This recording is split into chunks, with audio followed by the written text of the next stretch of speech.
Gaddar film awards Telugu సినిమాలో ప్రతిభను, భారతీయ చిత్రసీమలో జీవితకాల సాధనను గౌరవించేందుకు తెలంగాణ ప్రభుత్వం ప్రతి ఏడాది అందించే అవార్డులు. ఈ అవార్డులను తెలంగాణ ప్రభుత్వం 2025లో ప్రారంభించింది.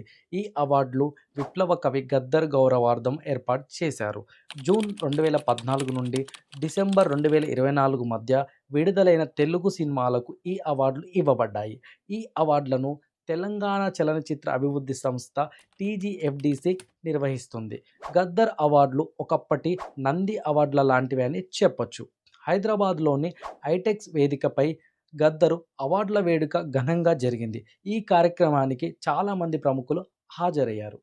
తెలంగాణ ముఖ్యమంత్రి రేవంత్ రెడ్డి గారు, డిప్యూటీ సీఎం బట్టి విక్రమార్క గారు, సినిమాటోగ్రఫీ మంత్రి కోమటిరెడ్డి వెంకటరెడ్డి గారు మరి ఇతర మంత్రులు ఈ వేడుకలో పాల్గొన్నారు. 2014 నుండి 2023 వరకు గల ఉత్తమ చిత్రాలకు ఈ అవార్డులు పంచారు. 2024 సినిమాలకు ఉత్తమ చిత్రాలతో పాటు ప్రత్యేక అవార్డులు కూడా ప్రకటించారు. 2024కి ఉత్తమ చిత్రంగా ప్రభాస్ గారు నటించిన కల్కి సినిమాను ఎంపిక చేశారు.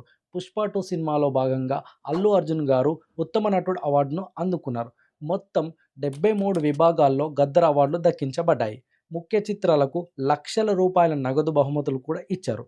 Thanks for watching. మరెన్నో ఇంట్రెస్టింగ్ వీడియోస్ కోసం మా ఛానల్ సబ్స్క్రైబ్ చేసుకోవడం మర్చిపోవద్దు.